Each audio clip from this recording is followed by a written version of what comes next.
trap. Watch out behind you. Yeah. I don't know if that's the line or not. I'm pretty sure it is. Yeah. Hey man, have you seen me boat? What? That's a different Digital Pictures game. Which one is that? That's Corpse Killer. Corpse Killer? Is it really? Yes.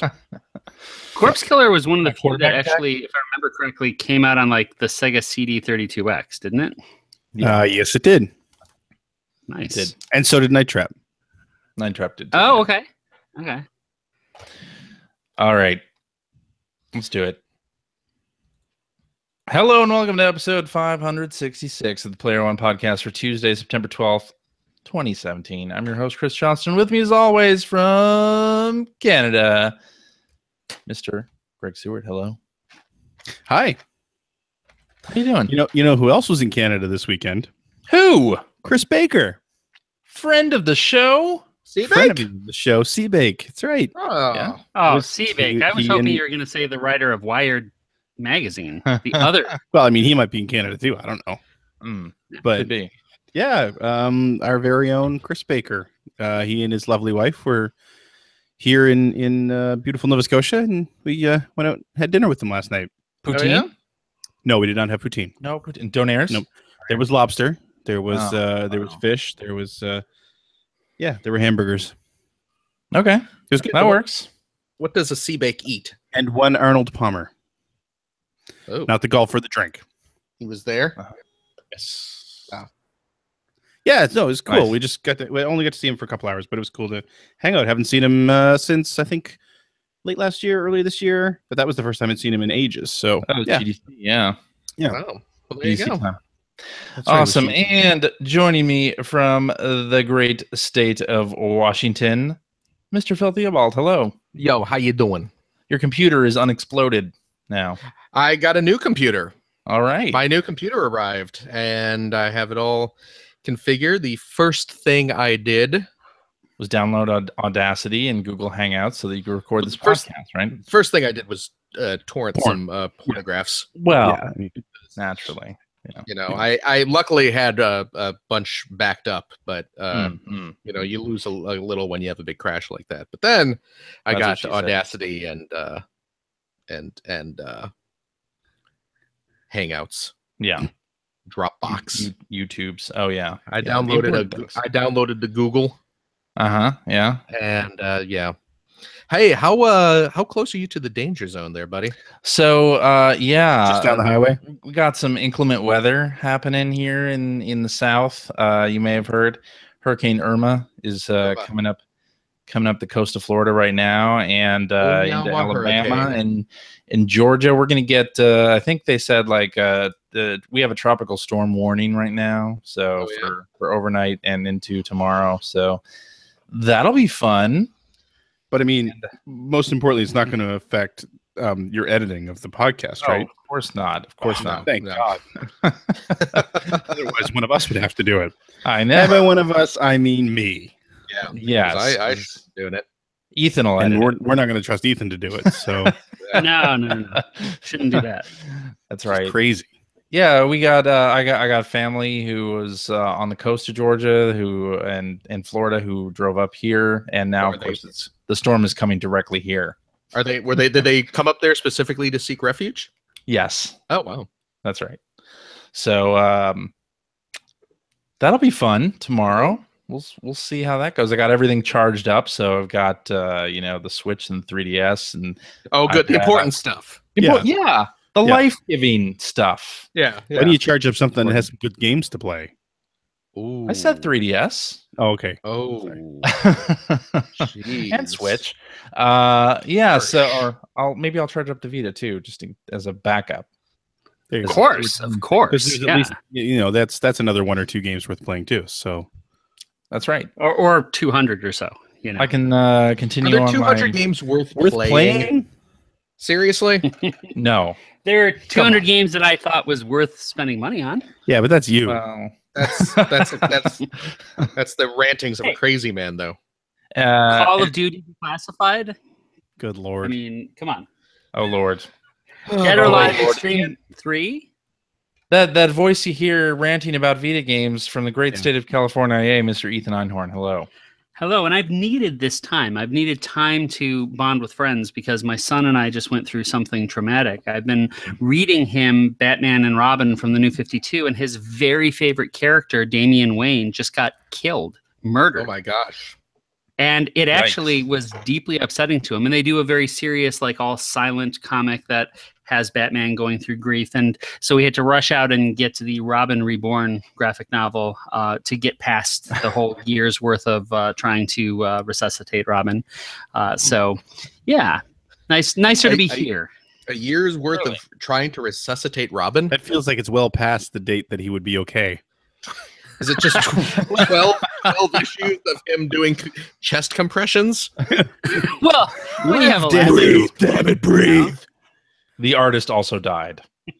Between the whole thing. Wow. And actually, just not to spoil it, but he comes back with superpowers, which apparently was unpopular with the readers. So How he is that- eventually loses those powers. How is that not spoiling it? Nobody who reads Well, comics because listens to this podcast, It's right? Except 52, Seabake. It's not Reborn. I love that we have Blair Farrell in the chat. He's kind of known for being like a comic book gamer guy. But no, nobody who listens to the show read comics, so that's cool. No, we're fine. We're covered. This is good. This is fine. Just remember, kids, totally if you fine. die, you come back to life with superpowers. You right. would That's think right. You can be No. dead for at least a year while they try to resuscitate you. A great lesson for your you're gonna son, take away. buddy. Speaking Great of which- lesson for your son. Speaking of which, they're remaking Flatliners. Yeah. Yeah, didn't that already That come isn't- Did it already come out? No, it didn't come out yet. out? Not yet, Insane to okay. me. Yeah. Shouldn't they wait until all the actors are dead? I feel like Kiefer do that? Sutherland will die just so he can roll over in his grave. Maybe. Yeah, we don't want to mess with that pinnacle of American culture, Flatliners. Flatliners. That was a good. Well, that's come a on. good movie. It's a Yeah. Joel Schumacher film. Yeah, So- Now exactly. that I know So- that, I don't like it. as Show much. some respect. Yeah. I'm not showing Joel Touche. Schumacher any respect, but No. Oh, you should, because just like Close Encounters Oh, came God. back because of the Spielberg movie, Flatliners, the original, will come back, I'm sure. 8mm will come back. It's Schumacher, 8mm. That was some of the most Yeah. painful, like 2.5 hours I ever spent in the theater. I It was never so did see that. right? I so still remember seeing Batman Forever. Is it Forever? Yeah. It was Batman and Robin in Atlanta. Uh-huh. I Oh, think my first E3. That was an experience. That was a full audience participation evening. Oh, Shame. Oh, hey. I saw Batman and Robin in a double feature with that and Call the Conqueror starring Kevin Oh, Sorbo. God. That was a great Whoa. double feature. Yeah. Yikes. yikes! All right then. Well, to continue where we left off last episode, we should talk about this I Am 8-bit Repro Street Fighter 2 thing that Phil was so keen on discussing. So you want to fill us in there, Phil? Listen to that derisive tone. Fill us in. Something new happens in the video game industry, and I say, "Oh, this would be interesting to talk about," and now I'm getting poopy for it. Well, yeah, you know what? have No, things let's- to discuss. let's talk Phil about has Dean- things to discuss. Let's talk about Dean Takahashi and Cuphead some more. I see that's on the schedule again this week. Let's talk about that. I'm we don't sure have we to have talk about that. We don't have way to talk more about that. to say that hasn't been said about that already. People are bad at video games. That's all I have to say about that. Just anybody. True. It doesn't matter if you're a journalist or not. It doesn't matter if you played 700 hours of Call of Duty. If you're playing Cuphead for the first time, it doesn't mean you're going to be amazing. Did you? So- You know what though? When we were talking about it last week, I had not actually watched the video of him playing it. Have you Oh, yeah. watched the video of him playing it? Yes. No. It's very bad. It's actually really quite painful to watch. It is. because the instructions are written right there on the screen. Like They he's are, but actually staring. They are worded in a confusing fashion. Yeah, in I one can particular understand part. how jump and then having the words dash in midair at the height of your jump be confusing. Yeah, I mean, I don't want to be on the side of the people slamming him. Certainly, but Phil, I don't know if you ever had this experience, but I certainly have. Where What's that? You're on the publisher side of something and you release a game and you're watching streamers play it, yeah. and they're having some kind of difficulty, and you just Yeah. kind of start shaking your head, like I wish I could reach through the screen and help this person. You know what? I'm going to say this. Mhm. I'm gonna say this as someone who used to be in the gaming press. Yeah, I have had myself brain fart moments like that, of course. especially when you are at a function or a trade show or something, and you have people you've been handed a controller for a game that you've never played before. Yeah, And you have a bunch of PR people staring at you. You may have other journalists staring at you. or possibly the creator of the franchise. Or the creator of the Yep. game sitting right there watching you. And suddenly it's like, here, play this game that we are all really, really good at because we've been playing it for months. And now you try. And So, Phil, to be fair, you haven't always been so understanding. Correct me if I'm wrong, but there was a time in which you were playing, I think it was a Mario Kart game against a GamePro editor, and when he lost, you said, "Pro tip, you suck," or something like that. Yeah, but I that's don't for the recall comedy. that. I don't recall that happening, but It that sounds does plausible. it does sound like me. It Yeah. does sound Yeah. like me. Yeah. So I believe it was said playfully to an editor that you knew, but nonetheless. Okay. I can neither confirm nor deny that. So I'll I just remembered the name of that Saturn game that I couldn't remember last week. It was Amok. Okay. Amok. Ah, That game was something else. Amok. Oh, game was so effing hard. Right, Amok. right on the Amok. get-go. Amok. There you go. Duck There you Amok. go. Yeah. Well, no. Not spelled the same. No. But Not no, I've had moments though where I've like really, really sucked at a game like that. So We all well, have. while Dean was performing quite poorly at that game, I think we probably all have had similar little And gaming this brain was a- farts. Good sport about it, right? And then Right. the video went viral and people attacked him and Yeah. said that he should be fired and kicked out of Who video was- game journalism. Who was that goon who was like kind of leading the he should be fired? I don't know. It's alluded to in the Venture Beat post mortem that Dean. Yeah, did, there's- but I would like to know who that was. Maybe some friends of the show. I forget the guys. Ian something maybe. I don't know, but I don't know. all I know is I saw a tweet from that guy today, saying that everyone should back off of PewDiePie for you, because PewDiePie just got in trouble for yes. he very did. very casually using the N-word on his stream Yeah. Yes. because he's a racist. Mm-hmm. But Well, and what the does dude who was- protesting- Huh? I was just going to say, what But- does the protesting mean to solve? Because as if the folks over at VentureBeat are going to say, Dean Takahashi has been doing this for years. He's written the definitive books on Xbox. yeah. But the public's spoken. We better can this guy. Well, I just Yeah. thought it was hilarious where it was like, this guy It's about ethics in games journalism. Ethan. didn't Just- didn't there you didn't go. play didn't play the demo of Cuphead very well. Fire him. He's not an immediate expert on But- the game. He was But just lay handed- off the racist. Yeah, lay lay off the that guy. well, I who's mean, he's good good at games, Lay off the guy who's sort of proven himself to be a racist a few times over by now. but he's There good you at go. games. Yeah. So, So I guess what I'm trying to say is this: I am 8-bit Street Fighter thing. yeah. If you, Let's, you guys talk, have seen let's talk Street Fighter, about red cartridges. Yeah. What? let's talk about Green And green. Maximum Carnage. The hell yeah. Mm, Yeah. Green jelly. Let's talk about Doom for the Yeah. Super Nintendo. That's Let's right, talk that's about games where the regular gray cartridge is actually worth more than the special edition. Well, okay, so I am 8-bit. Mhm. They do a lot of cool stuff. They They did. do. They did. They brought out Res, right? Didn't they bring out the retail version of Res? Yes, they did. Oh, yep. Yes. Yeah, they do a lot of great vinyls, a lot of great Exactly. prints and Yeah. stuff. Yeah, a lot of So great stuff. they published it's Street Fighter's 30th anniversary, Street Fighter 2's Yes. 30th anniversary. I should be more. Not Why fighting do the you street. care? Yeah, Yeah. fighting the street. Who cared? So they released a limited edition cartridge, playable on your Super Nintendo. Mhm. I'm looking at the page right now. 5,500 of these cartridges, so pretty limited run. It's in a snazzy little red cartridge, although some of them. Oh, here we go. 4,500 are in red. 1,000 cartridges are in a translucent glow-in-the-dark green, which is awesome. Yeah. which is actually pretty snazzy. These carts play on the original hardware, and it comes with some others. You know, it comes with premium instruction booklet and a fancy embossed box and things like that. But it doesn't come with it. The box is like, it looks like a PC game box. It doesn't look like a Super Nintendo. No. It doesn't have the I guess that's Super okay. Nintendo markings on it and stuff like that on it. Yeah. But so they're charging $100 for this new release of It's sold out. So Street Fighter 2, and it sold out. Yeah. Right Sold out. away. Yeah, pretty quickly.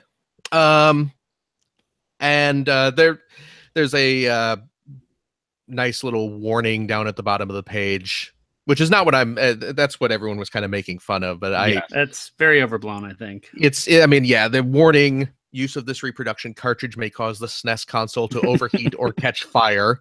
Yeah. Which, Well, it's hot. You know, That's a hot console. Yeah. Right there. Which I'm in guessing is probably just all sorts of legal requirements where they have to say that sort of thing. I severely doubt anyone's SNES is going to catch on fire playing this game. Do you think a few years from now they'll do like a special red Mars version of Total Recall on VHS, and they'll have the same kind of warning that your VCR may catch fire?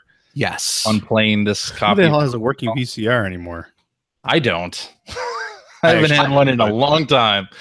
I have a VCR in storage right now, which may or may not work. I'm honestly Have you not cleaned sure. its meds recently? Chances are it does not work. I wouldn't be surprised if it does not work. Yeah. But Have you run the head cleaner recently? I have not on the VCR. Yeah. Oh, no, that I haven't. Check the tracking. Okay. Got me a washcloth. I wash myself with a rag on a stick. But oh god. Yeah. No, what I wanted to talk about with this specifically was the idea of re-releasing these old games on cartridge, which On the is original format, really. on the original hardware, Mhm. which is something that I have a feeling we might start seeing more and more of in the upcoming years, especially since this sold out so quickly. You mean what do for you- Mortal Kombat? Oh, I mean for anything. I mean for just all sorts of stuff. Mortal I mean, Monday coming We've up. had repro cartridges for years now, and obviously those are not even a little bit legal. I mean, Yeah. I'm not saying I don't have a repro cartridge or two, Or but, 5. or I think I only have like 2, maybe. I have the NES Championship repro. I like to get one of those just to have it. But what struck me as odd about this one is not the potential fire hazard, but used copies of Street Fighter 2 for the SNES, Like $1, $2? like $20, Oh, okay. like $20. So, and empty shells Yeah. for a SNES cartridge, couple bucks, right? Yeah. So, I mean, are these new chips? Are they like, That's what I would really like to know. Yeah. or are they? Did they just go to eBay, buy a whole bunch of Super Mario Worlds. well, Street Fighter EBROMs? 2, Or, Street Fighter, yeah. just Or copies of that. Street Fighter 2. And replace the shell? Just replace the shell, slap a new label on there, and sell them for an $80 profit. Interesting. I Probably. wouldn't think so. I wouldn't think so. I but wouldn't think so either, just because that's kind of a roundabout way to go about it. But I mean, Yeah. Well, for I presume common Capcom's games behind like it, this. right? Well, of course, yeah. No, it's fully licensed. yeah. And everything. But I would assume they didn't do that. no, I'm sure they didn't. I'm sure these are But legit.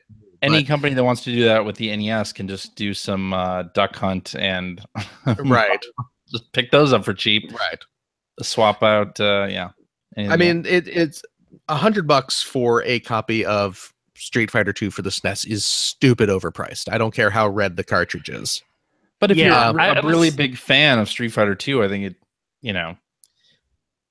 I have a mean, single what- copy of Night Trap, and I collectors- bought the digital version. Yeah, I mean, Why did I do that? If you've got collectors out there that are willing to buy them, Yeah, I mean, I guess for me personally, and it's Street Fighter's a weird one because there are so many versions. There's so many cartridges out there, and you're right, it's not expensive. But honestly, if I was more of a collector, and that game was more expensive on the used market, I would much rather give Capcom. Well, no, of course. Well, I mean, money if you're a than- Street than- Fighter collector, and obviously the fighting game community is Right. big right Huge. now, Yeah.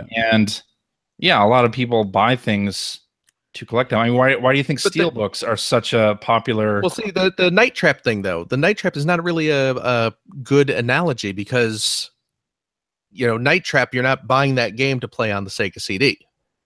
Yeah, You're buying Although that I game. would buy that again. Yeah, You're buying that game to play on a modern system, and you're buying it with enhancements. I mean, there are what, 3 or 4 different versions of Night Trap on there? Yes, you're right. The resolutions and the overlays and stuff, and I mean, I Am 8-Bit makes collector stuff, right? Yeah, That is yeah. the purpose of this. If it was Capcom Yeah. doing it themselves, then that might be a little Right. more suspect. Well, yeah, and I think also what I would have been more excited about, and where I didn't buy Street Fighter, I would buy a Nintendo released Star Fox 2. well, see, and Oh, that's for the thing. instance. That's kind of my point. Where something like Street Fighter, which is a super common game, you can buy copies of it for $20 to play on the original hardware. Mhm. That seems a little. And again, I know it's a collector's thing, but to charge $100 for that, whereas something like Star Fox 2 that never got released, or think about how great would it be to talk to Taito and get a new release of Little Samson? Nobody wants that. Really? I hate to break it to you. No. You know what? You know No. what? I think you'd have I think a limited run of that would actually sell. I think Huh. if you were to produce 5,500 copies of Little Samson, Uh-huh. I think you'd Yeah. I think those would sell out almost Well, immediately. you're probably right. I Well, no, agree. You're right. these, Not you know, even it's- probably. You're definitely right. Yeah, I mean I that's mean, just that it. game has collector's value. The limited run games that come out on Vita often have no name recognition or collector's cachet at all, and That's they'll right. sell 5,000 of those. That's in And- the chat player, you're right. Square Enix owns Taito. Well, owns Okay. Taito's Yeah. properties at this Square point. Enix owns Taito, so Yeah. talk to Square. Get a Little Samson reprint. I mean, because I that's have a game. feeling they ditched the studio that did Hitman. They have no interest in doing No, I'm I'm not saying they are going to. I'm just saying that something like that would be a lot cooler to me. Okay. When you consider that Sure. that Little Samson is a game that goes for hundreds of dollars if you want to buy a legit version to play on the Yeah. proper hardware. Well, I'm gonna maybe say something controversial here. Okay. They have that warning about catching fire. I don't think they really intend people to play these. You don't? I think a lot of people will keep them sealed. Yeah. Yeah, I think But a lot of here's people the are keep thing. sealed. They're collector's items.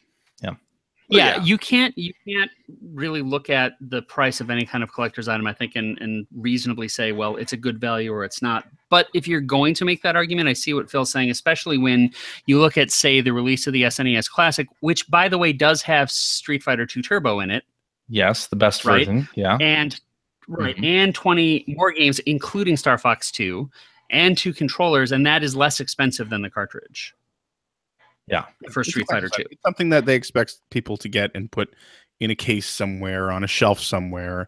Yeah. Exactly. I mean, I think it's intriguing Yeah. because there is quite a cottage industry, not only around. I mean, repros are one thing, but even fan made games on these Yeah. old consoles. I mean, like I myself own Artisanal 4 or NES 5. games? Yeah, like or Genesis as well. Like I myself have 4 or 5 Genesis games that have been created well Yeah. past the Genesis lifespan. Halo on the 2600. Yeah, 2600. exactly. Yeah. But I mean, it's an interesting thought. Like when we hit like a certain anniversary of say Sonic, it would be interesting to see if Sega would do something like here's Sonic 1 through 3 on a Genesis cartridge in a special package, like a collector's package. It's an old clamshell case and all that fun stuff. Yeah. 90% of the people who bought it would buy it as a collector's item, as a display item. But if it was actually Sure. a real cartridge that worked in a Genesis, if you happen to have one, Right. then that would be fantastic. But I don't, it's always going to be like a boutique type of item. It's not. Yeah. It'll never be a mass market thing. But I don't know. It's kind of cool to think about something like that happening. Yeah. Did you guys see? Waiting that for the E Honda flesh colored Street Fighter 2 cartridge before I Yummy. jump in. Man, if you thought I would lick a PSP, Lick an E Honda. see how quick I'd lick an E Honda SNES cartridge. Yeah. Uh, Did you guys see that? That 3DS game, Gotta Protectors, yes, No. which is a fantastic game, by the way. it truly is. Yeah, and inexpensive on 3DS. Yeah, Very- the good very folks much at Ancient is the developers. Mhm. Have you not seen this game, Ethan? I have not. No. Check out. You'd get a kick out of it. It's kind of it's like a tower defense kind of game. yes. With very like NES styled graphics, and it's really, Okay. really, Cool. really great music. Really fun little gameplay. Fun dialogue. Yeah. Yeah, and it's not expensive. Did 8.4 have something to do with the dialogue? I believe so. Maybe. I think I don't know. so. I'm might be mistaken on that. Yeah. But Gotta Protectors, fantastic game. The developers just a couple days ago put out on their website, ancient.co.jp, an NES game. It's like an Endless Runner spin-off of Gotta Protectors. Cool. Mhm. And you can go there and you can download the ROM, and they have a Japanese and an English version. And it's a really nice looking Endless Runner, which you can play on an NES emulator, Mhm. or you can actually toss it onto, if you have your hacked NES Classic, you can throw it onto there, Yeah. and it'll Neato. play it. And Huh. it's really, really quite cool. And something like that even would be if they were able to produce a limited run of cartridges of that, because it's made to play on the original hardware. I'm sure that would sell out Possibly. pretty quickly. Yeah. So yeah, Okay. I'm just that's what I'm hoping for, is that whereas I think the Street Fighter 2 is pretty overpriced for what is a very, very common game. I think you're looking at it from completely the wrong direction, and Yeah. I think we will see more of these, but I think it will be the common games. I think it'll be Mortal Kombat, Street Fighter 2, Yeah. Sonic, maybe. You're not going to get High Seas Havoc. Well, I'm not saying let's see High Road. Seas Havoc. Okay, High Seas Havoc is probably pretty inexpensive to buy, but I would assume. Yeah. Yeah. I would just green think dog. You're not going to get a green dog. Green dog. Although that would be great. A green dog cartridge. The beach surfer dude. that's right. Totally into that. Yeah. No Normies beat Babel-Rama. Nope. Nope. That's too bad. But Oh, EA could do like a Madden football card. I could see that happening No, they in couldn't. there. Nope. In the big, nope. Nope. Oh. Because of all the licensing. Stuff like that is Right, never right. going to happen. Okay. So, All right. Phil, yes, given that at one point you were near completionist on NES, Yes. especially at that phase, if there was a similar thing where they reissued, say, the original Contra, right? Good game, not that hard to find, not too expensive, but it was in a red shell. Contra's actually pretty expensive. Well, relatively expensive. Okay, okay, but It's one of those. Yeah, you know what? I think that I might be wrong. I'm just going off the top of my head, but I think a Contra goes for maybe like $40. okay. Wow. Well, still, despite being let's dirt see. common, it's one of the best games on the system, so it's Yeah, a little true. artificially inflated. Okay. If- So, if- and again, if- you yeah. have that context and understanding. So, if you were still collecting for that system and Right. an anniversary edition that was in a red shell came out, would you be likely to purchase that, or would you just I would kind of not. dismiss it? Okay. I would not, because I have the original. So Yeah. I do not have the need for the same game in a different colored shell that Yeah. could burn my house down. Yeah. Right. Yeah, you gotta be If used, cognizant only of if that. used. Only if used. Only if used. Yeah. I think that actually Alright. that Street Fighter cartridge, they ship it on fire. So if you're lucky, it'll get extinguished en route to your house. Yeah. But And the most important- let's say Apple. You know, I'm a big Apple fan, obviously. you love Apple. I love Apple. If they came out with a new version of the original iPhone that I could buy, but it might catch fire, Samsung style, I wouldn't Look be at that. interested. All this was a long-winded way to take a swipe at Samsung. That's right. Yeah. No, all it or was. if they came out with like a repro of the original iPod with the spin wheel or something like that. You would buy that. No, They were I still- would not. They were Yes, still you making would. those right up until recently, weren't they? My first iPod wasn't until much later, actually. You So know you what? wouldn't They had the glowing red buttons. That was the first iPod that I owned. If they released an iPod Classic with the spinning wheel and with the old fashioned screen, you know what? You say no now. How's that? I How's would. that? How's that new 2DS that you picked up? That you said you weren't going to pick Mhm. up. Uh-huh. Well, hey, Yeah. Rockstar Uh-huh. announced that LA Noire is coming to the Nintendo Switch. Oh, cool. Another 11-year-old game for the Nintendo Switch. Yeah, Are they releasing a good game for the Switch? LA Noire. LA Are they Noire releasing wasn't a- good. Are they releasing a good game for the LA Switch? Noire was an okay game LA Noire with has, a fantastic visual style. and LA, it got LA Noire. really good reviews on launch, and then people realized it wasn't very Right. LA After- Noire was a not very good game that had fantastic facial animation It was And- awesome if you were a fan of Mad Men.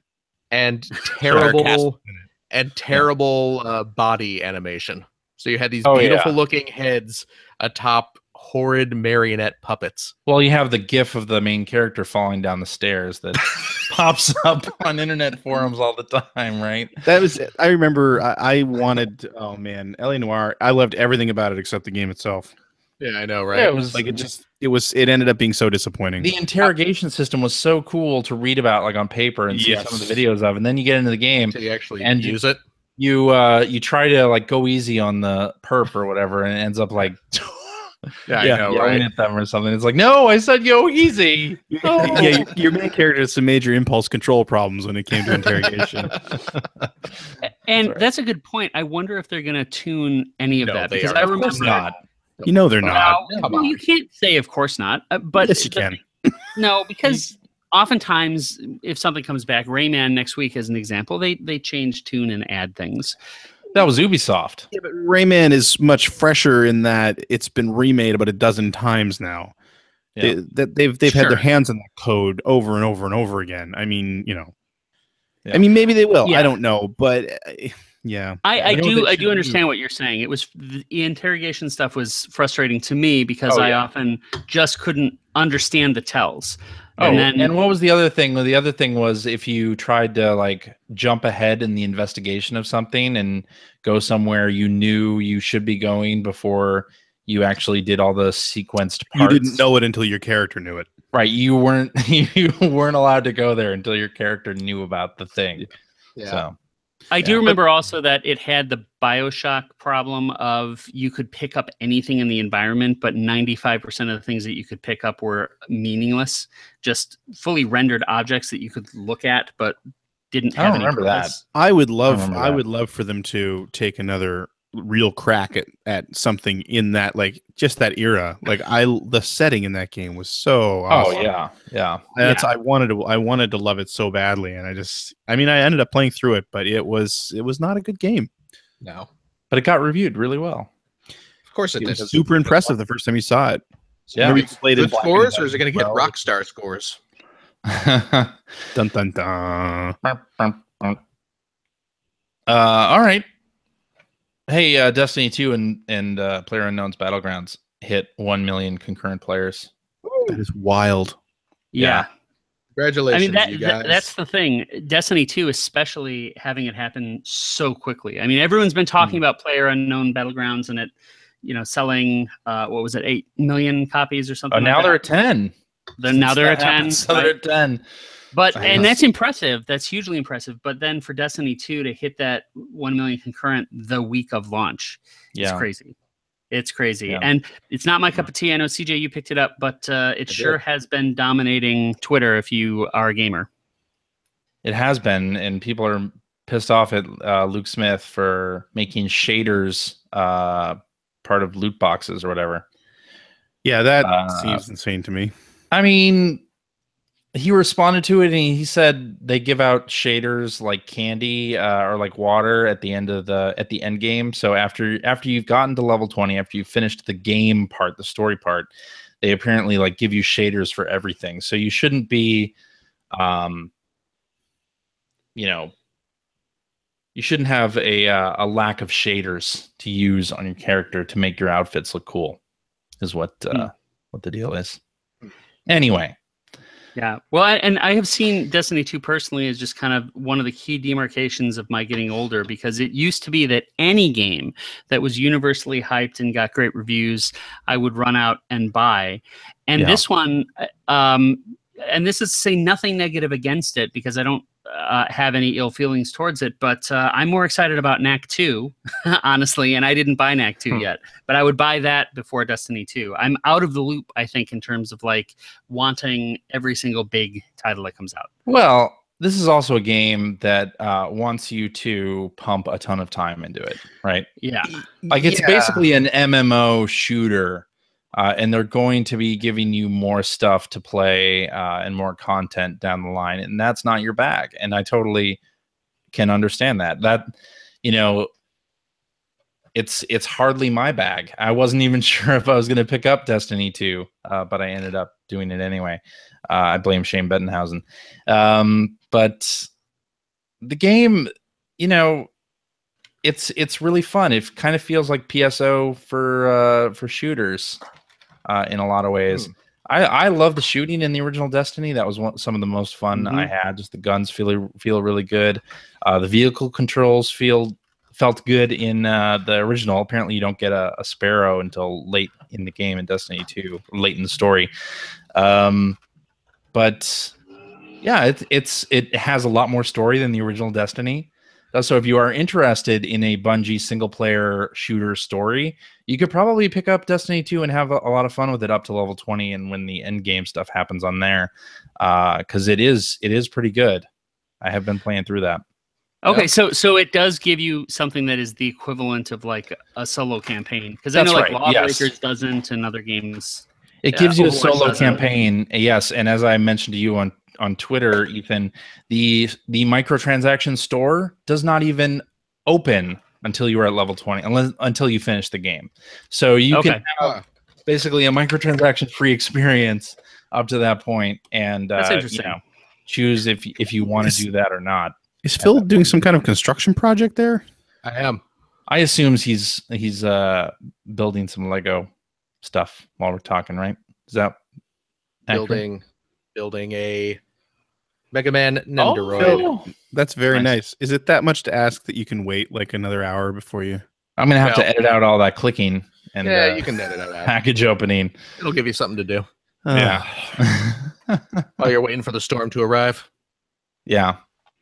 But I guess, we're already talking about what you've been playing. Nobody else has been playing Destiny 2, I assume. And no, I'm the same as Ethan. I don't have the time to play that game. Yeah, it's going to be talked about on a lot of podcasts, so I think we can basically skip it. I do want to talk about Knack 2. I am curious about this. So my daughter... People seem to like Knack 2? My daughter loves Knack 2. Oh my goodness! Only wants to play Knack, yeah.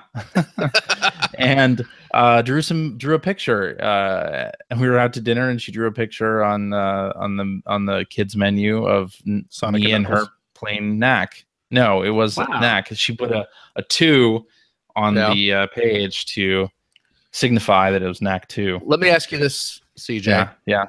Did you buy Knack 2, or did you download it for free from? No, I bought Knack 2. New Zealand PSN. Yeah, apparently there was some sort of price error on the New Zealand PSN store, and people got it for free. But I paid actual money for it. Look at you. I'm pretty stoked about it being only $40. Yeah, it's $40 cheaper, and By all indications, it's as lengthy as the original Knack, and I think I'm on chapter 4 or 5 now, and there's a lot of variety to the gameplay. Actually, like just when it starts to get stale, they introduce a new mechanic. Well, that's good. Didn't happen so much in the first Knack. The first Knack let that go way too long. But I am having a lot of fun with it, and co-op with your kids is great in this game because now if they get stuck on something, you can basically like complete the puzzle, and they can warp to you by hitting the R2 trigger, and they just warp right to you. So that's hugely helpful. We have so few action platformers, especially that come from major studios. The last one I can think of, and correct me if I'm wrong, is the remake of Ratchet and Clank. I think you're right. There's almost none of them on the market, and that's why I'm interested in this. I don't think Knack is an interesting character. No, but I'm just so hungry for that kind of content that 7.2 is just good enough for me to say, maybe I actually will pick this up. Yeah, it's not exactly an interesting story. Knack is not an endearing character, really, in the slightest. But the action is really nice, and it's sort of a beat 'em up, and mixed with some light puzzle platforming elements, and it is a lot of fun, especially co-op. I'm quite enjoying it. So if you're looking for something to play with the kids, I would highly recommend this. It's only $32 at Best Buy with your Gamers Club. There you go. And because we had some evacuees at Casa de Johnston, we played the Jackbox Party Pack on the Switch. How did that go with it? That went over exceedingly well, especially Fibbage XL. I don't know if you guys have ever played that. It gives you sort of an anecdote or like a trivia bit and blanks out one of the words, and you have to try to come up with a plausible but fake answer. And if people pick your answer as the real one, you get points. Or if you happen to pick the real answer, you also get points. So super interesting game. Anybody can play it with their smartphone, so you don't have to have controllers or anything like that. You just go to a web page. And yeah, all the Jackbox Party Packs, there's 3 of them on the Switch, and they're available on Xbox One and PS4 and basically everything else. Yeah. Yeah, it's great. Those are all highly recommended.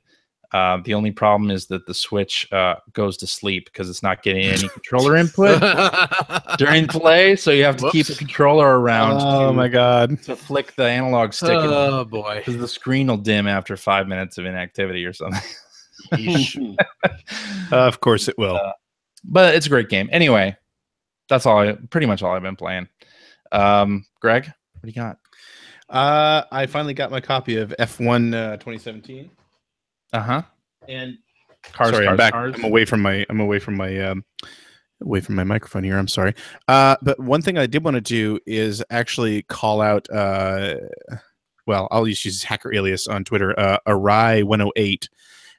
Who I had mentioned, I don't know if I talked about this on the show before or not, but I mentioned that I somehow did not pre-order F1 2017, which is weird for me because, F1 2016 was like my favorite game last year.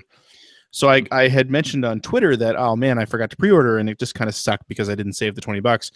Well, apparently F1 2017 was one of those games that you could get super cheap on Prime Day recently. There's some pricing issues, and I guess a lot of people got it for like $10. And anyway, Hacker Alias Arai108 reached out and said, "Hey, I got that for $10 on Prime Day, and if you want it, you can get it. You can have it for the $10 plus shipping." Oh, nice! So I got my special edition for less than $20. So thank you very much for that. And it's awesome. I've only played a couple hours of it. It's really cool. This year they've taken the career mode. They've made it much deeper. They have things like parts that can fail now, which is a big deal in Formula One, as the most recent Grand Prix proved. Because I think like 2/3 of the field had starting grid penalties based on having to replace gearboxes and things like that. They have a much more intricate research and development tree, which is awesome. And they also have an esports thing this year where they actually have an event on right now where there are challenges that you have to complete. And I think the final, whoever makes it to the finals gets to go to the final Grand Prix of the season at Abu Dhabi. So I'm definitely going to be competing in that. But super loving it so far. Have not played enough of it to really get into it. But they've done a good job making the cars feel much more like they have much more downforce, which is actually a real thing this year. I'd say it's probably so far, from the little I've played, it feels like it's the best Codemasters F1 game ever. Which is saying a lot because, like I said, is that what the reviews have been saying as well? I think most of the reviews have been saying that as well. Yeah. Okay. So super so happy. as you're talking to an audience, most of which are not into the nuances of F1, is this one that you would recommend people play if they don't follow the sport? If you like racing, yes. You still need to like racing, obviously. You've got to want to at least play that. But I would say that 2016 was actually worth playing that way too, because the assists are helpful enough that you can really get a feel for it without having to be really good at it. So, and this takes it further. And the other thing is, if you are an F1 fan, one of the things that Codemasters did a few years back was they included classic cars in the game, but they were sort of a bolt-on, like, here's the proper game, and here's like 8 classic cars from your favorite drivers, and you can run them on a few different tracks, but they're not really part of the game. They've brought back the classic cars in this game as well, but now they've actually been introduced as invitational events in the career mode, so they're actually integrated in a lot more, which is nice because they, it's nice to have a reason to use that content as opposed to having to step out and use that content separate from if you're like me and you just want to play the career mode.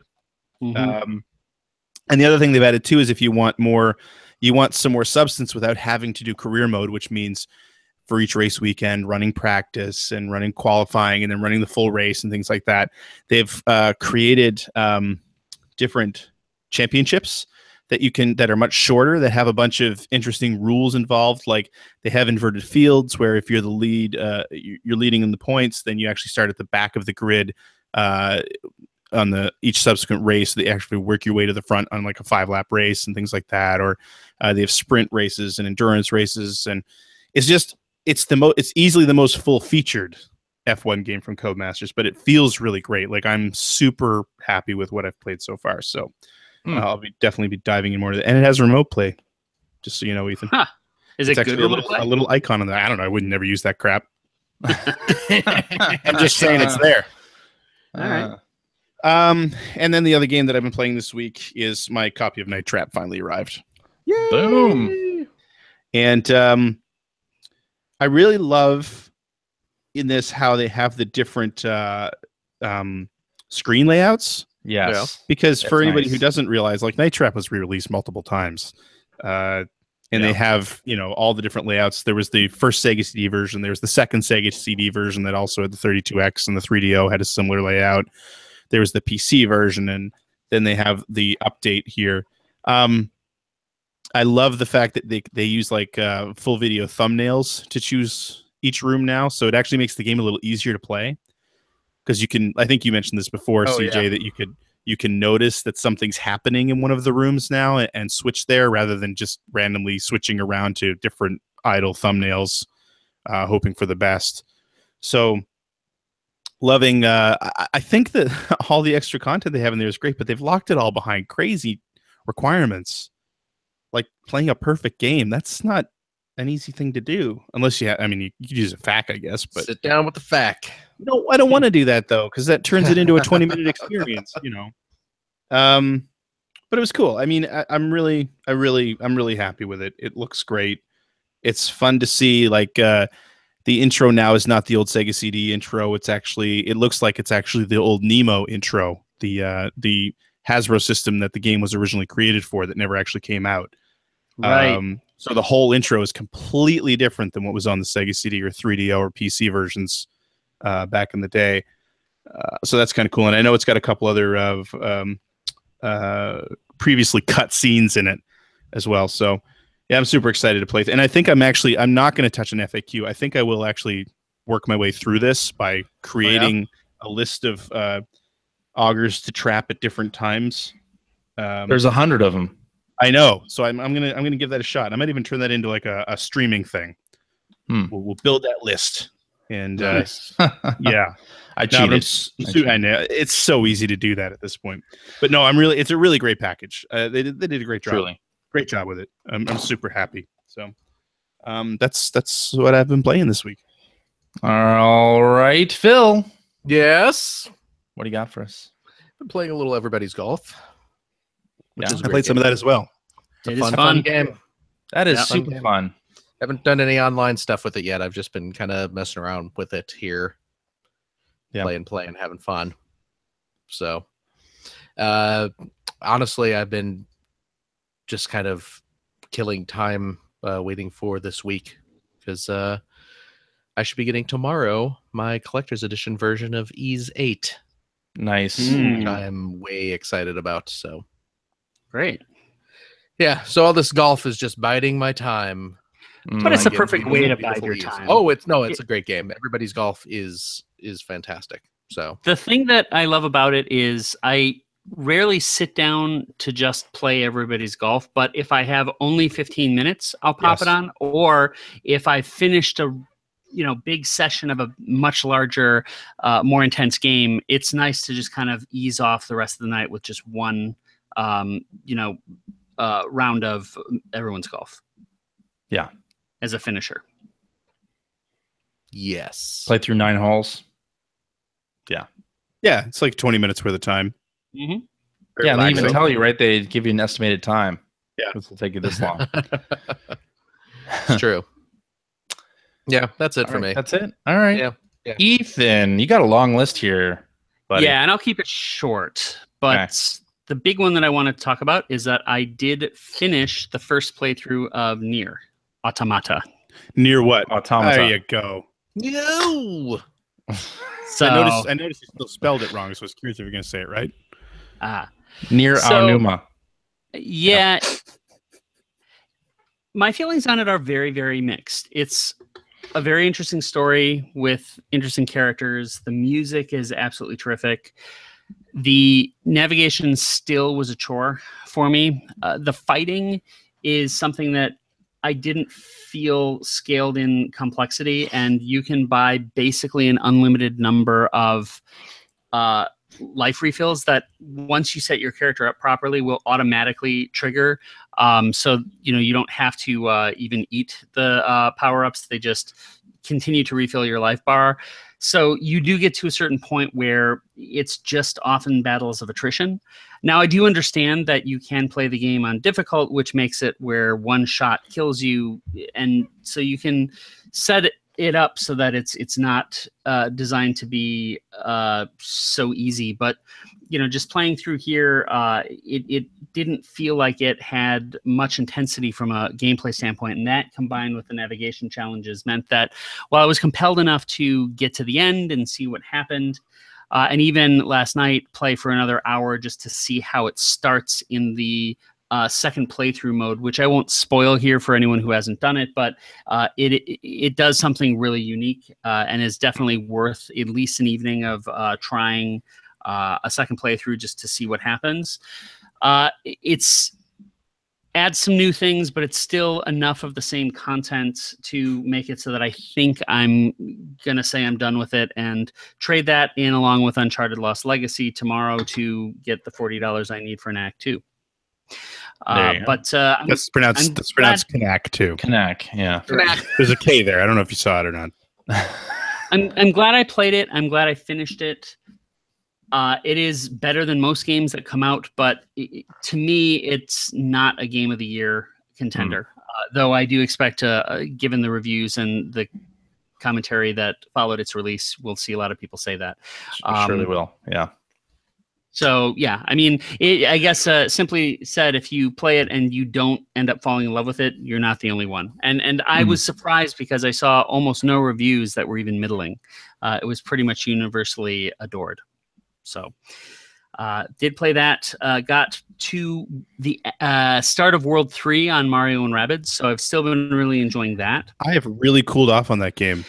Really? What? Yeah, I've tried to play it some more, and I'm not enjoying myself. Oh, I'm like halfway through World 2, and I'm finding it like with each level it gets just challenging enough where I'm like, I'm not sure I'm going to be able to finish this, and then I do, and I feel good about myself, and then I get some more cool weapons to take on the next stage with, and I usually steamroll through that and then hit another really challenging stage where I really have to think about my strategy on everything. And I'm having as somebody who's not very good at strategy games, I'm having a good time with this very light touch of a strategy game. So, So if I can give everyone who does choose to progress a tip, it is make sure that you are open to switching out your roster of characters and trying different characters. Definitely. Yeah, because I wasn't at first. I was sticking with Mario and Luigi and Peach Rabbid. Yep, and I did the same. Yep, and it turns out that the Rabid Mario is super helpful as a tank. Really helpful, and I was able to get through things, including the second world boss that I just couldn't complete with my original roster. Or Rabid Luigi has a vampire move on enemies too that'll restore his health, and that is also helpful. Right now my biggest problem is am I missing something? Is there not a way to restore your health early on? There's not early on. Sucks. Do you have Rabid Princess? Peach? Yeah, Rabid Peach. Rabid Peach will do it. Does she? Okay. See, I didn't know. Princess Peach has a great move where if she bounces off of one of her friends, then wherever she lands, she'll have an area of effect heal, which is nice. The vampire effect also works with Rabid Mario. And so being that he's a tank, combining his tank ability with the vampire ability is great, because you actually have a move where you can have enemies be drawn to him. So he can distract from everyone else and use the vampire ability and heal once he's gotten heavily attacked. I think that's the thing. I'll go back then and maybe I'll swap Rabid Peach back into my Well, and as you were party. saying last week, Ethan, at least I think you said this, you get experience orbs even for characters you're not playing as. Yeah. So you can level them up, and it doesn't feel like, oh, I've got this other character I could switch to, but they're not high enough level or anything like that. It really brings everybody with. Yeah, I like that. For me, it just, and like I said, it could totally be that I missed it, because this is where I'm playing it sort of in fits and starts. Like maybe I read something that I'm not remembering, but I just wasn't clear that like Rabid Peach is my sort of medic character, because and it just wasn't clear who was or how to heal somebody, and it was kind of, it's gotten to the point where I'm like, well, now I just feel like if I do poorly in the first, because everything's in like groups of threes, it's like if I do poorly in my first battle, I feel like I'm kind of screwed, like I'm not having fun because I'm just going in and this character's gonna die, and I'm not, it wasn't clear enough to me who was in those different roles. Yeah, there are other things that don't become clear. One thing that I had to end up using a YouTube guide to get through the third challenge, because you go back on the maps and there are puzzle-like challenges that you start to attack. And the third one I just couldn't figure out. And even once I looked on YouTube, I move for move replicated what they did, and it still didn't work. That's like the final battle of Advance Wars for me. I have tried the final battle of Advance Wars at least a dozen times, and I've resorted to move for move replications of YouTube videos, and I still cannot beat that game.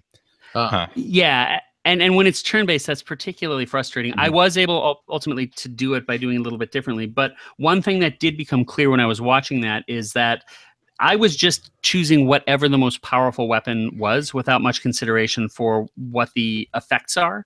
So I was using a gun that would blast people and push them back, and that wrecked the puzzle. So as it turns out, you had to use guns that do not push your enemies back. Otherwise, it will break the puzzle, but they don't tell you that. So that type of thing is a bit frustrating and feels a bit punishing. I think that's a good way to describe the game. Is it's not, I know it's supposed to be like strategy light, but it feels like it's not forthcoming enough with information. I never liked feeling like I had to check the guide. Yeah, Right. exactly. I don't want to get there. I hate that. Well, I've you're talking about separate challenges, though, Ethan. No, Yes. yeah, Yeah, but that's not the correct path, but yeah. yeah, but that's sort of the same thing. Like I said before, like I wanted to know which one of my characters is like the healer. I didn't know that, so I swapped Rabbid Peach out of my party. You know, so Oh. You should look at their skill tree. well, that's what I'm saying. but And yeah, that's what I'm getting at. I'm not saying that it's entirely the game's fault, but it's not as forthcoming with the information as I'd like. That's all, and it just kind of has really cooled me to the whole game. Okay. I can see that, and that also requires getting into a level of minutia that you might not expect from a Mario game, because Right. the skill trees are not what you're used to dealing with in Mario games. No. This, I will say, I had probably the optimal experience for playing it yesterday. So I went to my daughter's gymnastics meet, and Instead of watching her, you played video games. well, hold on. It's a 4-hour long event. These things are. Yeah, right, to right, be right. fair, Greg, it was really boring. No, we're very proud of her. She did great. But the thing is the way so I hear. even the way my wife typifies it is, it's like 30 seconds of watching your daughter, and then it's an hour of waiting. Yeah, That's just how these things are, right? I just imagine And, you Ethan know, in the stands or something, like playing Mario Rabbids and going, "God damn it!" and like some little girl falling off the balance.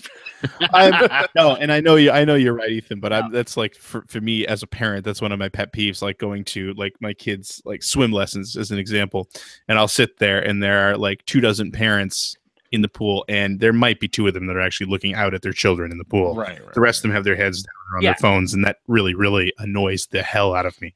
But it's a little bit different because their kids are actually in the pool. Whereas I see what you're saying, where you're in a big event where your daughter's there for like 30 seconds and then you don't see her again for an hour. Yeah, that's right. But yeah, that's right. And you know, my wife even brings a book, to put it that way. Okay, so anyway, she brings grown-up entertainment. Yeah. She's expanding her mind. You're sitting there ogling Rabbid Peach. When you're in a situation where you have a portable device and you have to pay attention to what's going on around you, first of all, turn-based is great there. Second of all, I ended up playing for 4 hours without any sound. So I was just focusing on... Well, but I was just focusing on the moves, and I was really playing it as a portable experience. And so I think that it doesn't fare as well if you're looking at it as the big screen experience of the evening, which is how you generally have been playing Switch. You've been saying you haven't really taken it around with you. But not that game. That game I have been playing more portable. But yeah. So that was the only other thing too, is if you're in a position where you're able to play for hours and it's one of many things you're doing, and that makes it easier for you to deal with the punishing nature of having to try something over again, you're going to have more fun with the game. Mm-hmm. There you go. So yeah, that I have been enjoying. On Switch also, I will just briefly say that I have actually found the optimal way to play a terrible game, which is Double Dragon 4. I'm not going to defend the game. It's not a good game, but when you are playing... you bought it anyway. I bought it anyway. And when you were playing it with your son, who is 7 years old and loves just punch, punch, punch, kick, it becomes a lot more fun, as any kind of cooperative game does. But this game, it's very simple to pick up and play. So if you're playing by yourself, which is the way I did it when it came out on PS4, and didn't play with anyone else, it is kind of a drag. But playing with somebody, especially somebody younger, it's the kind of cartoon violence that I'm comfortable with as a parent, and it's nicely nostalgic and light to play maybe once every month or so when your son wants to play. It's very similar to the Neo Geo games, where I'll play Metal Slug with him, and the unlimited credits, and ease of play makes it so that we have a blast playing that. So it's all context, but it's still not a very good game. But Metal Slug is good. Metal Slug is much better. Metal Slug is good. Yeah. Well, that's not much better. It's good. Knack 2 is really good with that too. Anyway. Yeah. So, and it's I get it. Yeah. So then the last one I'll end on is a game on VR that has been talked about a lot. It finally made early access last month. I finally picked it up this week. It is called Gorn, Gorn. Have you played this, CJ? I have not. Tell me all about it. I saw it a little bit at PAX. I had a setup there. It's pretty popular. I've Go ahead, I've seen the old Star Trek episode Arena. Okay. Does this have anything to do with that? No. Okay, This because is a they game- stole the name, you know. Okay. Well, this game is a gladiator game, kind of like the Russell Crowe gladiator movie, but it's with very cartoonish gladiators that are coming up and attacking you, and you are slicing heads off and watching eyeballs pop out and cutting arms off and, you know, slamming people with hammers and stuff like that. And it's just so insanely violent. But again, the cartoon style is something like it's out of Rayman or Rabbids, right? That the juxtaposition of those two things can be very, very amusing.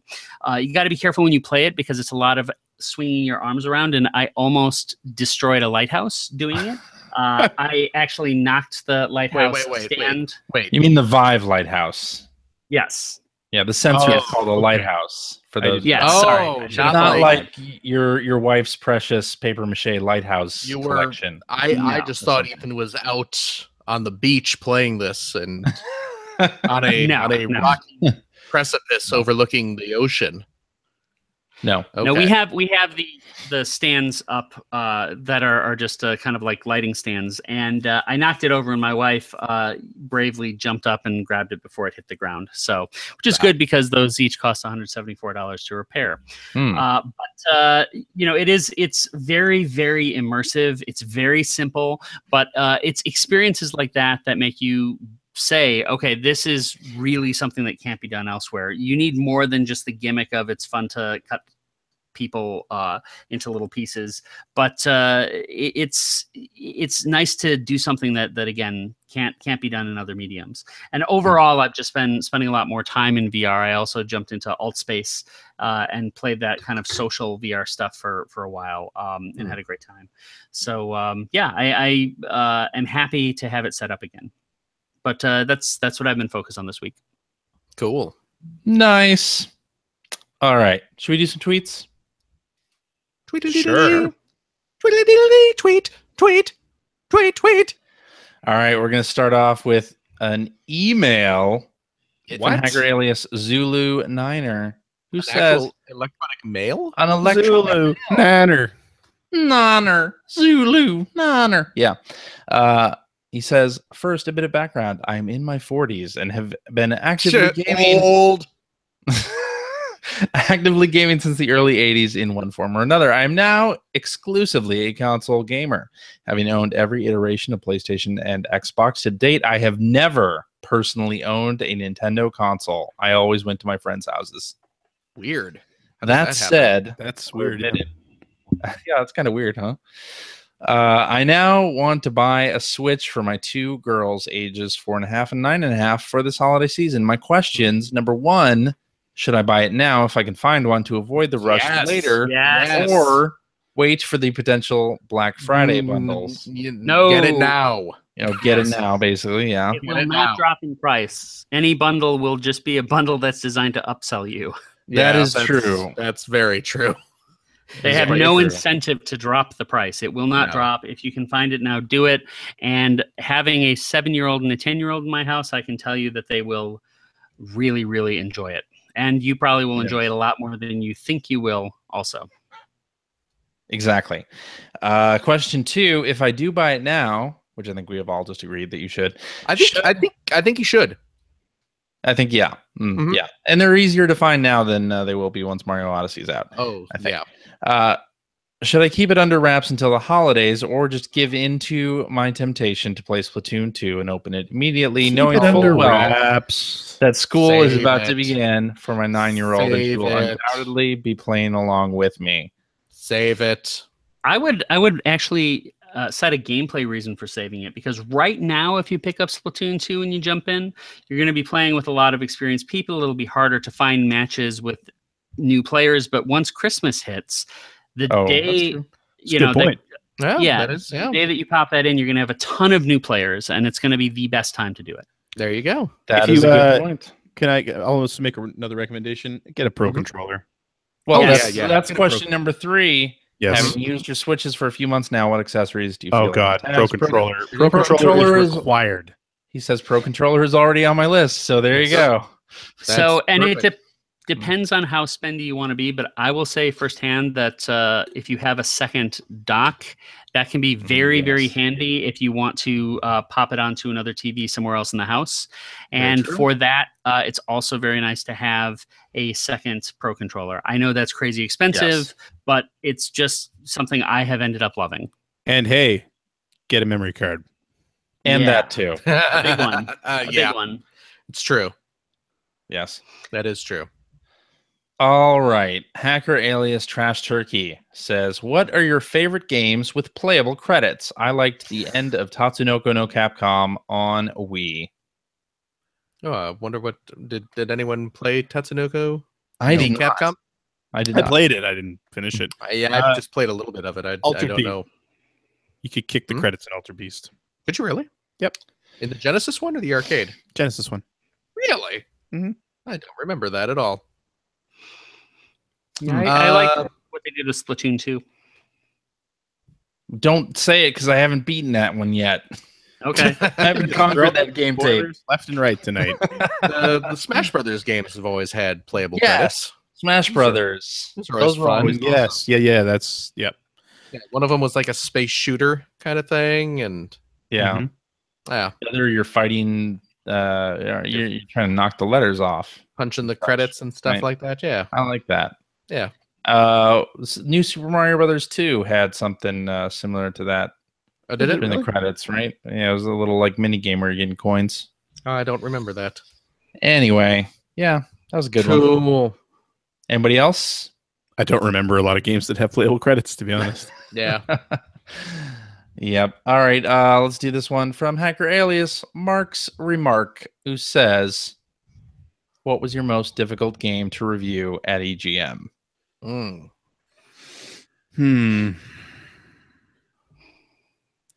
Most difficult game. And that could be interpreted a couple different ways too. That Yes, could be. good. I can and can we extend to Game Now as well? No. No. Yes. No. Yes. At EGM. I'll say actually, I think Gitaru Man was a difficult game to review. Oh, Only because I absolutely adore that game. One of my favorite games ever. Yeah. But it was extremely short. and it was full price. Extremely short, and it was a Yep. full price game, and it was hard to decide. It was hard to weigh those two things against each other. Oh, we had arguments about that too, if you recall. Yeah. Greg. Yeah. Yeah. Hmm. For me, I was asking because I gave an F to Unlimited Saga from Square Enix, which I just found to be incomprehensible and dull. And So a saga game. yeah, but this is on a whole nother level. It was like all meta. It was all menu stuff like that. And they were trying to compare it to chess. But it was like the most complex, dense, unpleasant experience I ever had reviewing a game. And I do remember John Riccardi giving me a lot of shit for that. Yeah. He saw a lot more in it. But I did try, and I liked Square RPGs quite a lot. But I felt like that would be a divisive review. But I just needed to express what my honest experience was. Here's a little video game journalist secret. The games that are most difficult to review are the ones that are right in the middle, are basically the middle of the road games. Yeah. Mhm. Yeah. I mean, it's great when you get a game you absolutely love and you're like, this is a 9 or a 10. And also the crappy games that you're like, this is a 4 or a 1 or whatever. But you get that middle of the road and you're like, This is a what solid the six. hell do What do I I give say this about thing? Yeah, what do I say about this thing? What's good? What's bad? If there's nothing particularly good or bad about a game, it's like, Yeah. what do you judge It's- this thing on? It's just competent enough to be playable, and you really can't say anything too bad about it because it's fine. It's fine. Yeah, when a It's game is just fine. fine, that is the most difficult The time coveted that I've had writing reviews. 7.5. Yeah. Yeah. Well, and sometimes you go back and look at reviews and they'll surprise you. I was reading the Metal Gear Solid 2 cover EGM, which I know that was a specially commissioned cover that Shu spent a lot of money to get, but it looks awesome. But in the magazine, Mark McDonald reviewed Pokemon Crystal and gave it a 3.5. What? Really? What Yes. was the justification for that? That they just have, done nothing with the franchise for so many iterations that they had to do something to get him excited about playing again, because it was just too much of the same, was the basic idea. I don't remember that review. Interesting. My main memory of that review, wasn't that the review that came out right after 9/11, or wasn't that the issue that came out right after 9/11? I don't know, because there was a Spider-Man 2 ad, if I remember correctly, in it, which means probably it was just before that. That was right around that time. It was. It was around that time. I want to say that it came out because I remember getting because I think the Twin Towers are actually on that cover, and Oh, really? I believe it was right after 9/11 happened, and we're like, oh my god. There were a few things in that issue. Someday we should talk about that, because there were a few different things in that issue that were just like cringeworthy based on the context. Nothing we could have known, obviously, because the magazine was done and printed a month beforehand. But yeah, what you could have done is publish a magazine right after the fact, where you call out Lord of the Rings: The Two Towers on the cover. But instead of writing the Two Towers, you say Twin Towers. Oh no! that was Game a Now did that? Game Now did that. Oh my god! Game Now. Not just Game Now in the abstract. already. I did that. Well, you didn't, but I mean, that was a cover line, right? No, it was not a cover line. It was inside the magazine, and it was in the magazine. Huge blue block text, the Twin Towers. Yeah. Okay. Well, never forget still tastes like Isengard. awful. Which is it's kind of ironic we're talking about this right now, because as we're recording this, it is September 10th. Yeah, right. That was the big day. Yeah. Yep. Not the Anyway, sorry, I didn't mean to bring it down. It just I Probably. didn't mean to bring us down. It's just that's the memory I associate with that issue. Right. No, so Yeah. So there you go. Sometimes I remember you will reviewing Star Fox 2 or Star Fox Adventures, by the way, and this came up as possibly doing a review. Yes. I don't own a copy of the game, but I do. I have to get one. But I remember, these days, I don't know how easy it is for reviewers to discuss their scores or whatever, but oftentimes back in those days, you kind of worked in the dark, right? And I was prepping to give Star Fox Adventures a 4.5 or a 4 or whatever I gave it, somewhere around there, and was not sure. Like, I was positive in my opinion about it, but then you had on the other side James Milkey, who was giving it like an 8 or a 9. Right. And I think I was like, am I crazy in giving this a 4.5 because I really don't like it? CJ, you were on the right side of history. I think I'm on the right side of history. Actually, I would agree. I gave it an A- in Game Now, and I did the cover story, and I really liked it. No, bad game. Bad game. Speaking of that reminds me of another game that I didn't find was hard to review. Although, looking back, I guess it could say it was Echo Defender of the Future. The Dreamcast one? The Dreamcast game. CJ, I believe you and I reviewed that. Yeah. I think you're right. And we both gave it pretty decent scores. Yeah. And then it was, who was it? Oh, God, I'm having trouble remembering his name. He was an ex-Game Fan guy that was in our West Coast office. Shoot, I can't remember his name. Anyway, he gave it like a 3. Oh, really? We gave it both. We both gave it high scores. He gave it a 3, and that touched off like this huge debate. And I mean, his reasons were all good because the game was really hard. Yes, I do remember that. But I also beat it. I remember beating it. So Really? I think I watched you finish that too. Yeah. I remember there was a huge spread in EGM for Buffy the Vampire Slayer also, where I ended up giving that game like an 8, and Jeannie gave it like a 3 or something like that. I think I reviewed that too. I was right in the middle with my score. But if I remember correctly, Ethan, if I remember correctly, you had it bad for Sarah Michelle Gellar at the time. And that bumped up the score at least 3 points. I want to go ahead and say that you were probably wrong on that one. No, that was it was a good game. It was a decent game. And it was a licensed game, which did not happen back in those days. You didn't really get good licensed games. Yeah, also it was one of those games. Remember we were saying last week that you never keep the good stuff till the very end? This is what that game did. They had really cool kind of mind-bending type of experiences in a different dimension at the end of the game. But the first 3 stages were just dirt dull by comparison. And that I think was a problem. I ended up playing through the whole thing, but not everyone had the time to do that. And so that I think is where some of the split came in terms of opinion. So what you're saying is you should be required to finish a game before you review it. Dun dun dun. I didn't say that.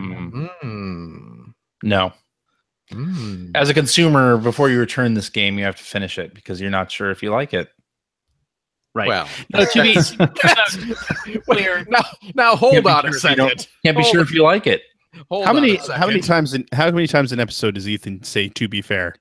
Drink. I'm not sure. Turn it into a drinking game. Here's the thing is we did sometimes have, and Buffy was an example of this, situations where I was able to say, okay, I have unlocked all of the stages. So before you post your score, let me at least show you what this end stage looks like. So you know what that content is, which can be a helpful thing. True. All right, let's wrap up with this tweet from Hackerilius Blarcade, who says, do you have any stories to share about being in the press when the Dreamcast was coming? What Dreamcast games would you want on a Dreamcast Mini? Oh my god. I was just freelancing when the Dreamcast came out, so I have no interesting stories. I remember being at the press event where they were treating it like it was a hurricane coming toward the West Coast. They had a big map of the US and a Dreamcast logo spinning. Really? Coming toward Cal. I'm pretty sure you were there with me, CJ. I probably was. I don't and remember that. Because that was the press conference. I don't remember if it was E3 or not, but that was the press conference where they announced that they were going to package a 56K modem with the system. Oh, was that the one with Kevin Nealon doing the anchor thing on it? Yeah, it might have been. Okay. Yeah. But yeah, And that I was maintain. Oh, go ahead. that was like the big thing because I think it was a rumor up to that point. We all like knew it was going to happen, but that was where they made it official. Okay. I do remember that then. Yeah. And then I also remember the Sega press conference where I think Sonic was grilling bandicoots on the grill outside it. You remember that? No, I don't remember that. The biggest misstep I think that Sega did was to launch all of their great stuff right away, day one at launch, because you had this incredible launch, but then you had this desert to deal with for months where there were no releases. Now seeing how things worked with Switch, where they held things back so they have something new every single month, that retrospectively seems like the way they should have done it. Imagine if, yes, you started with NFL 2K and Sonic Adventure, but then the next month Soul Calibur came out, and the next month Power Stone, and Ready to Rumble. Right, Ready to Rumble. I mean, things that got people excited because it was such an exciting window. Remember, not only those titles, but NFL Blitz and the Mortal Kombat Gold came out, and Hydro Thunder, and there's just so many cool things. But then once you got your fill of those titles, there was nothing except like I don't Blue remember. Stinger. I don't remember that at all. I don't remember that happening at all. I remember that happening on the Saturn. Yeah, It happened I on the remember it Saturn happening as well, on for Dreamcast. sure. I mean, they came out with such a strong lineup, and then I think it's correct that there was a long stretch where there was nothing. And yeah, it happened on the Saturn too. I'm 4 launch games, and then Bug came out in July. And I feel like Sega had that was the big one I remember on Saturn, where because of the early launch, nothing was ready. No, I think though with the Dreamcast in that situation, they had to do that because they'd already burned all of their goodwill with the 32X and then the Saturn, because they had unceremoniously dumped the Saturn. Bernie Stoller, remember, I think it was in 97, where he sort of he was quoted as saying like the Saturn is not Sega's future, and it's like, oh great, love to hear that after I spent all my money on this thing. And then and then it's like, here's the last few games, they're in very low numbers, and now we're gonna go silent for 2 years. So I mean, they had to come back with a big blast, because if they come out with like 4 or 5 games, it would not nearly, because on top of them not having any goodwill left with consumers, everyone was talking about the PlayStation 2. Yep, that's true. That's So true. they had to come out and really wow everybody. Yeah. I'm just saying They it took did. longer than you remember for Resident Yeah. Evil. Okay. Veronica I and believe Jet you. Set Radio Yeah. Taxi. Yeah. Yeah, I remember I had my Dreamcast pre-ordered, I think at Toys R Us, and then I bought my games at the Best Buy that was next to the Toys R Us. Nice. And went back to the office and played Dreamcast. Yeah, it was a great time. The Dreamcast, just in general, was so exciting for the online capabilities and everything that Phantasy meant. Star. Well, it was a real sort of disruptor for the industry, right? Because it was something that, I mean, Sony owned the world. Everyone knew the PlayStation was coming, but then to have Sega sort of come out of nowhere and say, "Oh, by the way, we can still kick ass too." Yeah, And yeah, like online right out of the box. And I mean, then the PlayStation 2 came out a couple years later, and it wasn't online until a couple years after that. You know, like it was, way ahead of us. turned out nobody really cared about that. When I was Yeah, working at Sega, there was a big framed picture that had Sonic Adventure and a huge set of letters that said "Innovation over everything," which is a Dreamcast internal message. Which And they definitely proved out. they did. But what's so interesting is I think that it has this special place in the hearts of people who love games because it was the weird arty machine. Mhm. And I wish that that's what took off, that people wanted like that kind of breadth of content. But, it didn't have the Maddens. It didn't have the kind of Call of Duty equivalents, that type of thing. Yeah. It didn't have the mass market games. It tried it, the stuff visual concept stuff. The stuff visual concept did, I think, was really impressive, but I think it was too arty for its own good. And yet, if it wasn't, I wouldn't love it nearly as much as I do. Well, that's just the thing. It was Sega trying to take on the world again, but they were in a much worse position than they had been when they did it with the Genesis, where they had burned every bridge, and they had both from a consumer standpoint and from an industry standpoint. And I mean, even though it came out and they sort of had that really huge launch, I mean, super successful launch, they never gained a foothold. Like, there was no way that system was ever going to be huge. They needed to have a lot of other partnerships in place, and I don't think they had the ability to do it at that point. Well, and it was a death knell when EA said no thanks. Exactly. Yeah. It was So huge. remember how much support they got from Capcom, which was tons. really interesting, right? But I mean, that makes a lot of sense because the Saturn had support from Capcom. Yeah, Like, but I mean, ton this of was support over from the Capcom. top. I mean, for them to get an exclusive Resident Evil, the Marvel versus Capcom, Street Fighter 3 exclusively on that platform, that was kind of amazing. That's true. Power Stone. Yeah. I remember when they first announced that their next system was going to be called Dreamcast. I thought that was the stupidest name that I'd ever heard. Yes. And it still is kind of a stupid name for a system. If you just tell somebody that, oh, this game system is called Dreamcast, it's Well, we live in a world now where Wii is a very ubiquitous video game console name. and that was another one. Yeah. Name upon first hearing it. Yeah. Oh, and boy, that controller does not feel good with the passage of time. No. With the cord sticking out the bottom. Yeah. Right. That never bothered me the way it bothers everybody else. That never bothered me either. Actually. Oh, that always bugged me. The cord wasn't very long itself. My problem with that controller was the analog stick was that hard plastic with the cheese grater bumps. texture on the Oh, top. yeah. Well, and remember, there My was hand only always one slipped off that. only one analog stick. Yeah, one analog stick. That was, I mean, yeah, that's true. Yep. Other than that, it was good times though. There's so much good stuff to play. I remember when EGM got its import Dreamcast in the office, I helped open the box and we played Pen Try Isolon all day long. I remember that. Because that was pretty much all we had. Yeah. I remember buying the VMUs way ahead of time because they released those Godzilla themed VMUs before the system was even out, I think. But you couldn't even, the Godzilla VMU had none of the storage of the final VMUs. It was I didn't buy one personally, but a lot of my friends did, and it was just like, what have we got here? Yeah. It's a green VMU and it's got a little I think it had a little Godzilla game on it. It did. Yeah, it was a Godzilla Tamagotchi, basically. Yeah. Yeah. Good times. I miss the Dreamcast. Precious memories. All right. I think that's it. I Yeah. think that's where we're cutting it off. Alrighty, and that is our show for this week. Thank you very much for listening. If you have a question or would like to comment on something that you heard, you can direct that to @P1 Podcast on the Twitter, or you can go to our internet website at player1podcast.com. There you will find our contact information. You'll find blog entries about Sega CD stuff from Mr. Greg Seward. I have a new one written. It might be up by the time this is posted to iTunes. All right.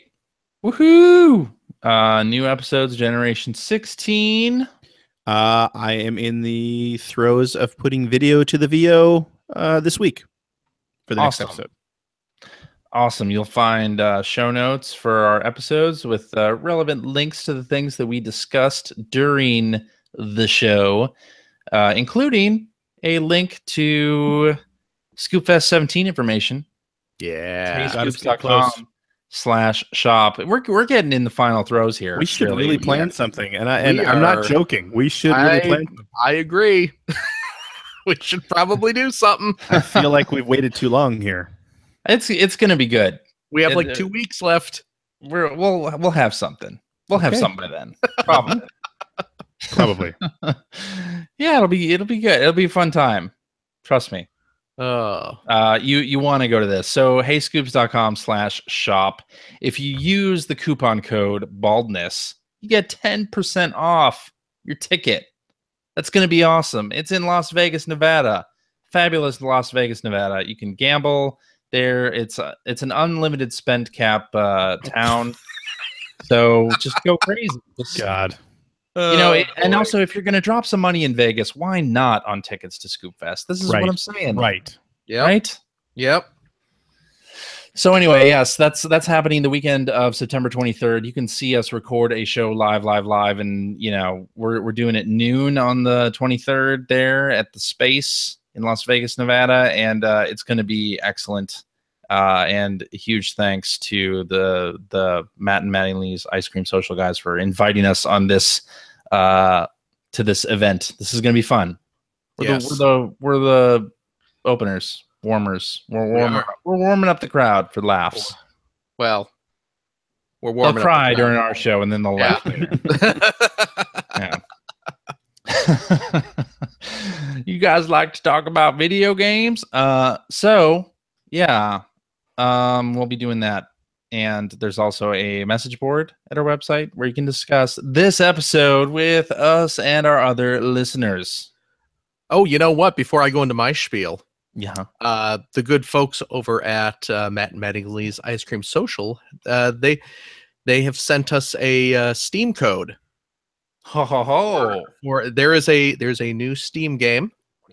Created by one of the Scoops, one of the listeners of Matt and Mattingly's Ice Cream Social, whose name is Martin Crownover, has created a new game called Fatty Rabbit Hole. It is chock full of Matt and Mattingly's Ice Cream Social references, and they've given us a Steam code to give away. Which do you want to give it away on our Twitter account? Sure, CJ? Let's do it. Okay, we'll give it away. We'll give it away on our Twitter account. So follow us on the Twitters at P1 Podcast. Yeah. And you can check that out. And I don't think it's a terribly expensive game either. I don't know. I don't have the price off the top of my head. We'll include it in the show notes so people can click you know what? on It's only $5. I just checked. It's $5. Okay. So it's a cheap game and to pick up anyway. So go use the money you save. Use the money you save when you use that baldness code. Yes, that's even right. If you don't get the free copy we're giving away, go toss $5 at a funny game. Yeah. You know what you should do if you here's how we'll do it. If you send us a question for next week's show using the hashtag AskP1P, we'll put you in the running for the code to the game. Hey, I like that idea. Boom. I like that idea. So 140 characters for $5, right? Exactly. Right. And just to whet your appetite, the popular user-defined tags for this product: action, casual, sexual content, arcade, and funny. So I love it. I love all of those words. Funny sexual content described there. It's our lives right there on the screen. It's like it's about us. Yeah. So if we were a rabbit falling down a hole eating food. A fat rabbit falling down a hole. Sounds good. Yes. Which describes three of us. Yes. Okay. If you'd like to subscribe to the Player One Podcast, you can do so by visiting playeronepodcast.com or by going to the iTunes Music Store. While you're at the iTunes Music Store, you can also invest $1.99. Cheap. Pick up the Player One Podcast iPhone application. It gives you one-touch communication with us via the emails, the Twitters, the what have you. You also have all of our episodes ready to stream right to your listening device. And hey, Android cell phone, telephone users, the Player One Podcast iPhone application is available for your listening device as well for that same $1.99. Also cheap. You can find that right over there at the Amazon Android Marketplace. We're also on Stitcher Radio. You can like us on Facebook. You can check out archives of our show and watch us live most weeks on the youtubes.com/P1 podcast. And if you've liked what you've heard, and how could you? You can check us out.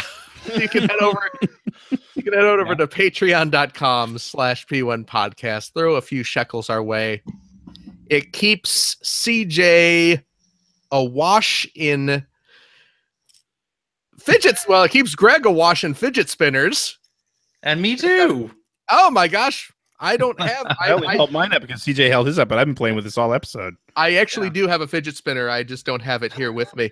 I have the original fidget spinner right here. Oh, there you go. This is a Rubik's Cube right you there. use Lego bricks. This is a. I have 3 kids. This house is covered in these things. Yes. Oh my goodness. Oh, and my daughter can now solve the Rubik's Cube no matter how messed up it gets in less than 10 minutes. She time. knows the algorithm. She's got She it does. down. She's got it memorized. I don't know. You guys certainly remember Bob Conlon, who we used to work with. Yes. Yeah. Bob was a Rubik's Cube master, and I've actually seen him do it. He could solve the Rubik's Cube in less than 30 seconds. Wow. Despite how messed up it was. One of the programmers on my team is a Rubik's Cube champion. Oh, really? He's got medals and everything. Wow. Yeah. Impressive. No, your Patreon funds will go to buy CJ a bunch of 2x4s to board up his windows. That would be good. I need that. I need that now. Yeah. So go give early. Give now. off. No. And if you have a couple bucks left over, head over to generation-16.com where you'll find the Patreon link to help support Greg Stewart's outstanding web series, Generation 16, about North America's favorite runner-up, the Sega Genesis. Thanks, It's a Phil. wonderful show. It's a wonderful show, Greg. Thanks, man. It really is. When's your next episode due out? I'm hoping in the next couple weeks. Okay. I'm hoping before we head to Vegas, but I'm not 100% on that. Okay. Well, we'll see what we can do. Yeah. We'll see what we can do. Mm-hmm. CJ, Yeah. even though you are not like in Florida, I wish you nothing but the. What are you looking all skeptical for? He's not sure he's not in Florida. I'm watching him on the YouTubes here, and I'm like starting to wish him well during the storm, and he's looking back and forth like, oh, what's this asshole gonna say to me? That's exactly what I was thinking. Yeah. Jeez. What a jerk you know what? What? I take it back. Well, thank you, Phil. I take it Thank back. you for taking it back. I take it back. May the flood waters rise. No, I don't How? mean that. I don't That's mean what I was. that. See, that's what I was expecting. That's why I was. Yeah, no, I was cringing giving you a already. genuine. I hope you and your family and everyone else is nice and safe. I hope everyone got out of Florida. I hope because, everyone did too. Yeah. Jesus. Yes. Yeah. I saw some footage Uh-huh. of like the Bahamas or something where the ocean retracted. Did you yeah. see that video? That was Oh, crazy. wow. I have to Yeah. go find that. That would be Yeah, it's interesting. like just they're on the edge of the water and suddenly no the ocean ocean. just kind of goes away because it's Yep. getting Freaky. miles away. A storm is sucking up all the water, and it's just like quit The filming storm and get surge that. is going to suck. Yeah. There's a storm coming. Can you Can you feel it? feel it?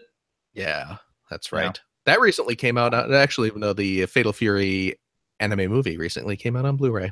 Really? So there you go. But yes, good luck to you and your family. Well, CJ, thank you, Phil. Thank and you. of course everyone else. Yes, all our listeners that are affected Yeah. or near Yeah. the affected Jeez areas. Louise. Yeah, please I hope- stay safe. I hope you're listening to this as you drive elsewhere. Away. Yeah. Yeah. Jeez.